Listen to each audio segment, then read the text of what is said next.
Hey everybody. So, if you're watching this video, please be sure to like and subscribe. So I'm back for another review of the Real Housewives Ultimate Girls Trip, Thailand, season 3, episode 2, The Elephants in the Room. Okay. These this is one of them shows I'm just like loving to hate. That's it. All right. So, it's the second day. How many days are they gonna be over there? Anyway, Pepsi comes to get Portia's order for an omelet. He asks her does she want some Pepsi in it, and she says, "You keep trying to get ate up." I was like, "Go Pepsi." Anyway, so Leah is going to be the host of the Green Elephant Sanctuary trip.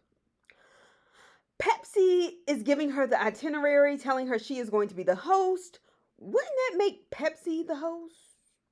Like, what happened to pretending that people planned part of the trip on these reality shows? Just pretending for us. Like, we are literally seeing the person who is planning it, Pepsi, giving it to Leah to pretend like she understands the Green Elephant Sanctuary in Thailand.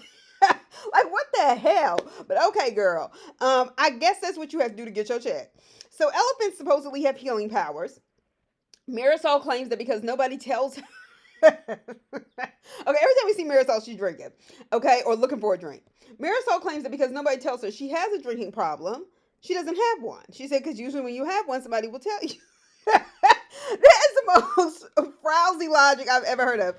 Anyway, so as they roll back the tape, her mom was asking her not to drink too much on a Thailand trip or whatever. Anyway, then we get Leah, or her mother-in-law, Marisol's mother-in-law. Then we get Leah going to the spirit house, holding incense and praying to God that if he can hear her, will he let her get a good night's sleep because she's on her period and she thinks she may go crazy on somebody. And I'm like, chick, what? She was like, I only have one good week out of the whole month. Other than that, I'm PMSing. And I said, girl, you a little too grown to not know about birth control. And we know birth control is not simply about not getting pregnant. Hell, the only reason why I even started taking birth control at any point in my life was because my cramps and period were that bad. Okay? I'm going to need you to go see your gynecologist. That's important. Anyway, so they're sitting at the breakfast table. Candace comes down in these hideous pink jelly sandals. I said, girl, what? Like that second grade hot pink, like 1994 jelly sandals, girl, bye. Anyway, but I'm glad Pepsi brought her breakfast to her room because Candace may take a plate, knowing her, and break it across Giselle's face or Portia's, depending on how she's feeling. Anyway, so tonight Candace wants to go see a drag show, but in Thailand, and they call themselves Ladyboys over there. All right. So Portia comes down in good spirits. You know Portia is, speaking to everybody.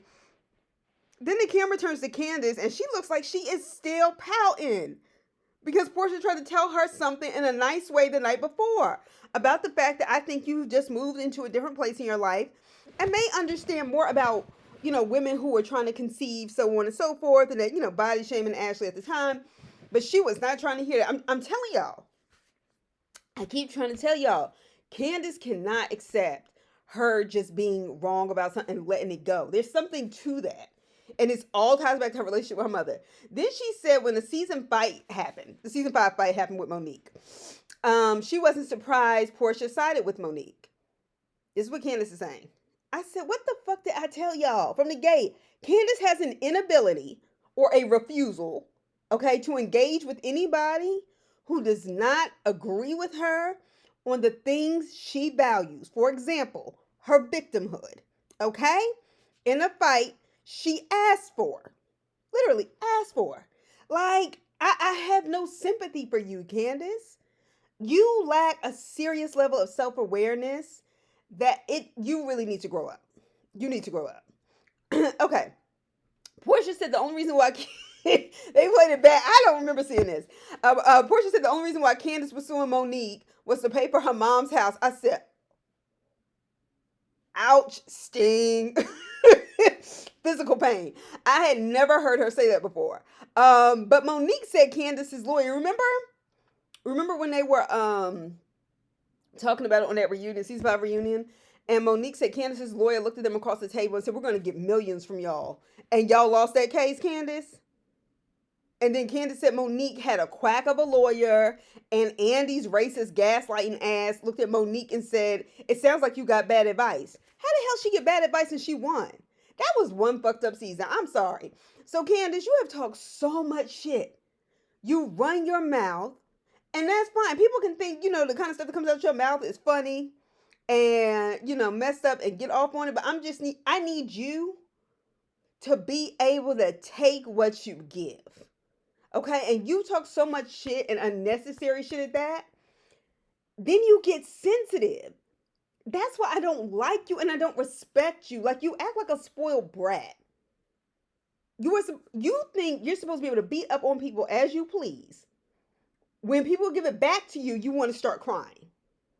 Girl, when I say I love to hate it, I love to hate it. Okay, and then they do this side by side with Portia. And she was like, I had no idea she was that bothered, okay? You didn't have that idea, Portia, because you don't give a fuck about her or her feelings, okay? So to even think about her being bothered. So I guess it is news to you because you didn't care after you said it. And I don't blame you. So Candace is still reading Portia's energy as her just not liking her. Portia hasn't said that or really acted like that. But once again, Candace and Candace's brain, this is what's going on. Lord have mercy. Okay. So Alexia says, so we find out about Alexia. And like I said, I only really watched the black ones, the Atlanta and the Potomac. Alexia says her husband was bisexual. And one of the other housewives said he died, brought it to the attention of the show, that he died while having sex with another man. Apparently they were separated or something. And she said she thinks that the housewife that brought it up says anything for shock value. She said, but even if he did die like that, she said, I think it's still a wonderful way to die. Having sex with somebody you love. She was like, that's how I want to die. And I was like, okay. But I'm glad to see she has peace with it, because I know that can be difficult, I think, for people. Particularly when you presume you're in a heterosexual relationship and you find out maybe your partner is bisexual or gay and they didn't tell you that. Because I think just the human part of us feels like we can't compete with that. You know what I mean? So, So they get to the elephant green room or the elephant sanctuary. And Portia asks, is anybody on their period because elephants can smell it? And I was like, is that true? But I was like, this came out of Portia's mouth. Why am I taking this seriously? Portia, you and the others are not strong sources of knowledge, especially seeing that Giselle didn't know what embryos were as recent as season 7's reunion. Got it? Got it. All right. So they're petting the elephants. Portia said it feels like hairy balls. I was like, ew, ugh. Maybe it's because of that old man you with. Gross. All right. So they start rubbing mud on these domesticated elephants. And then Portia throws mud on Giselle without her knowing, and then act stupid. And they play back all the times that Portia is pretending like she didn't know shit when she did. Anyway, so they bring wine, and Portia claims, so they go and sit and have lunch after they play around with these elements or whatever. They bring wine. Portia claims she can suck the cork out of the wine. And they're like, how? How can you do that? So Portia tries it, and they're all watching her. And she was like, y'all some dumb hoes. I'm sorry. If Portia calls y'all dumb, I'm concerned. I am concerned because she couldn't have got away with that shit on Real Housewives of Atlanta just because we all know where Portia stands. Anyway, so they asked the best, that's the game around the table, the best and the worst things about being a housewife. So Candace says, honestly, it's an honor to be a part of the second all-black cast. And she said the worst is social media and all people's comments.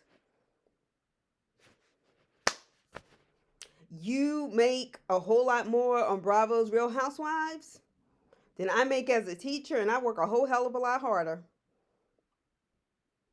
And people think, oh, you're a teacher, you get the summer off. No, the fuck you don't.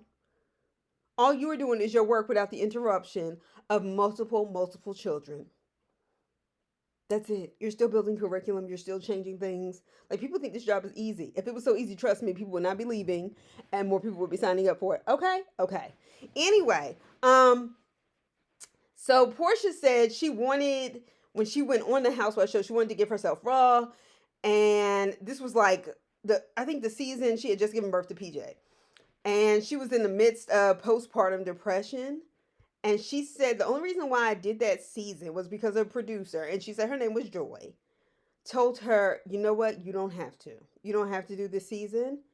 She said, but I just want you to know you're going to get through this regardless. And Portia said, it's just like my mother used to say, just fake it till you make it. And I understand that in large part because you do have to pick yourself up and move sometimes, even when it's painful, even when it hurts. And trust me, I have gotten up and done that many times to my detriment, but most times because I had to. So, anyway, thank you for sharing that, Portia. I'm sure there's somebody who probably needed to know that. So Leah says that the producers wouldn't let her. They're talking to Leah now. Says the producers wouldn't let her leave when her grandmother was sick and dying. Now they show this in the confessional. They don't say this at the table. But Portia was like, "There is no way in hell anybody can tell me I can't leave if my family needed me." And I was like, "That's me too." Now I'm just telling you from me as a me standpoint, the same way I told people at work when my mother was diagnosed with breast cancer, when I had to go and do some other stuff for my family, that this I don't think you understand. This isn't negotiable. This actually isn't. Like you will never make me feel guilty about taking care of the one mother I have. There are other jobs I can get. Thank you and good night. All right. So Candace is of course finding moments to cry because that's Candace. Candace, I'm trying with you, but I'm not really trying that hard. That's the thing. Anyway, so they went around the whole fucking table. Did y'all notice how Giselle, excuse me, still managed to hear everything everybody else said and didn't contribute anything? And if she did, it must have been edited out. And my thing is, why does production consistently allow Giselle this level of protection from revealing her personal business? And it's a reality show. That's how I know Giselle's life is fucked up. All right, so they come back to the house. Pepsi tells them they smell like they've been in the zoo. Pepsi brings Portia her KFC because let me tell you something. He be looking out for Portia. He won Portia. So Candace is in charge of the Lady Boys event, like I told you, for later that night, which is supposed to be the next event. And she tells everybody because she's an ATL girl, everybody needs to bring their grills. That was something that they did. And I was just like, Candace, from one ATL girl to another.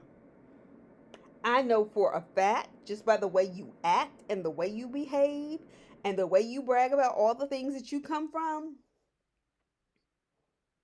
I can tell that you were more than likely part of Jack and Jill, the Black Boule, and you did not have the kind of black parents that would have dared let you buy a grill, get one done, have one around, and then white private schools you were in. I know you damn sure ain't wear it to school either. Like, miss me, girl. Miss me. Okay. So then Candace does this naming ceremony, basically giving everybody drag names. It was supposed to be shady, but instead it was fucking terrible. Candace, next time enlist some help. Okay, because you needed it. Giselle was Shanita Man. Like Shanita Man. MANN. I was like, okay. Portia was She Take a Man.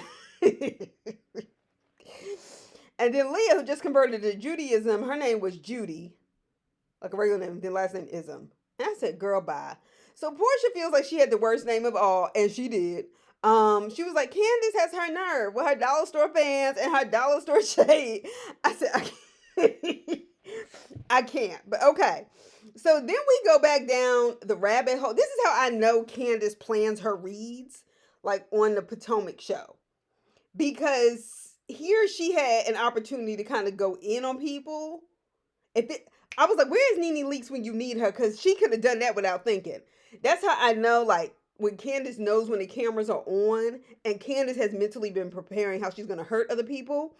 But when she's not in that space, she can't do it. Like, she can't. And that, to me, that ain't no real reads. Anyway, so then we go back down the rabbit hole of the timeline of Portia and Simon getting together, and now they're married, and how she took a man, and I'm over it. Portia said they bring up his wife, Phelan. Giselle does. Giselle, that was messy as hell. Keep that woman's name out of it. And Portia was like, no, I don't want to get into her business. I don't want to, do that. And that would typically be a classy move to not try to bring another woman down. But since it's under questionable circumstances, sorry, since it's under questionable circumstances, it's not that classy. But anyway, um, if Portia did steal that man, trust me, the way life works, she will get hers. Okay. So then Candace asks and tells the table, me and my husband are currently in a rough patch. First of all, Candace catastrophizes everything. Okay? She was like, we had the worst fight ever before I left for Thailand. I was like, then bitch, why did you go?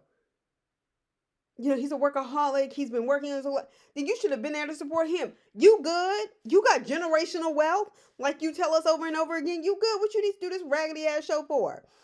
And did y'all catch when she was getting ready and she was playing that dumbass song she got? I thought she was about to FaceTime her husband and she was like setting up her cell phone so we could see the single that we not gonna buy. Okay, anyway, she still sounds better than Kitty Bird. Anyway, okay. And I was just like, she was like, my husband and I are currently in a rough patch, and I was like, Candace, why are you telling these people your business, especially Giselle, who has gladly lied on your husband and you are giving her ammo? Why? Why? I mean, why? You can't be that dumb. Anyway, so she poses the question at the dinner table if being on reality TV has affected any of y'all's marriages, basically asking for advice. True to form, the first person to speak, and it didn't take a whole 3 seconds, was Giselle, the person who is not married, was not married when the show started, tried to get married to Jamal a second time to ensure a steady income, and when she was married to Jamal, it was for about 7 years. And we all know divorces start most of the time long before they end. Okay. And she was like, it has to affect it negatively because your man can't do any dirt on the side without getting caught because now everybody's watching him, this, that, and the other. Okay. There's a lot of things there. Like, let's talk about the pressure from the cameras. Let's talk about how it's one thing to have your family in your business, which can also take a toll, and then to have millions of people watching it, and then having them in your business with dynamics in your relationship that you were probably fine with before you started listening to other people. Like, all of those things play a role, Giselle. But see, you are not the expert. Matter of fact, you should have waited until somebody asked for your opinion. That's me. Anyway, so Giselle, like, I'm sure for the 7 years you were married to Jamal legally, you have learned a thing or two about a side chick and infidelity, and you were on nobody's reality show when it happened. Which, the point is, I think affecting relationships negatively, yes. Do people look for men who seem to be in happy marriages and try to take them? Yes, as these chicks admitted when they were talking about Portia taking a man. They were like, I take a man about the white women had no shame, honey. But anyway, the question posed was in relationship to a marriage on reality TV show, not having multiple boyfriends for props. Okay, there were multiple women at that table. Whether you care for the way their marriages look or not, we had Portia, we had Whitney, we had Marisol, who could have given some real advice. You jump in and give your opinion. Marisol and Lexi, I mix up, I'm sorry. Who could have given some real advice. Giselle jumped in, gave her opinion without any example of her personal experience on reality TV with a relationship. Because you have none. I don't understand why people don't call this bitch out. Where are the Spanish chicks? Marisol and Alexia, get it together. Speak in English and get her together. So, Candace, what the hell? You are so stupid to sit there and let Giselle even finish an answer. How come you didn't give Giselle that same energy you gave Portia when Portia tried to give you advice last night in a polite way? Okay, I'm trying to tell you that you've matured into a different space and maybe that's why now you see it differently. And you were all kinds of bothered, but not when Giselle jumps in.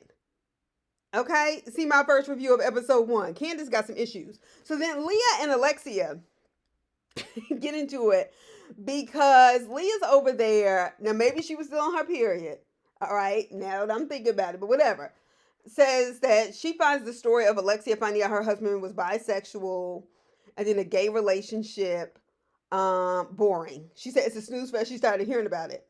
Okay. And apparently she has told the story several times because they continue to show the footage. But Giselle brought that up again when Alexia was basically talking about her divorce, that and the other. And Giselle was like, yeah, wasn't there another man involved? And, Alexia just owned it. And maybe I could deal with that question better, Giselle, if earlier in the episode you weren't telling everybody to stay out of your bedroom. That's my point. She don't tell none of her business. And I don't understand why people, like, I just need somebody to get her ass the fuck together. Because let me tell you something. Giselle would quit reality TV if she had to go on there with the original Atlanta chicks. I'm talking about when it was Nene Leakes, when it was Sheree, when it was Candy, when it was Phaedra. Like, she would not, let me tell you something, you got to come ready. They would have never let her get away with this for this long. So when somebody continues to bring up, back to the point, Alexia bringing up her husband being bisexual, because they show all the tape of her bringing it up. When somebody continues to bring up something like that, in my opinion, if you don't want to hear about it in forced company, and by forced company, I mean like a reality TV show dinner, change the subject. Suggest something else to talk about without being rude, or just check out. The bottom line is when somebody is telling a story like that and then acting as if it's so fresh, like it happened a week before, it is because they are broken. They're broken. And it hurts and it's painful. And when they talk about it, it is their way of trying to reconcile and deal with their feelings. And I'm just going to need you to have more compassion, Leah. Okay? Okay. All right. Anyway, y'all, I'll see y'all later for SWB and the skate. I'm not sure when I'll get to the rest of the Ultimate Girls trips, but I will talk to y'all soon. Be sure to like and subscribe. See ya.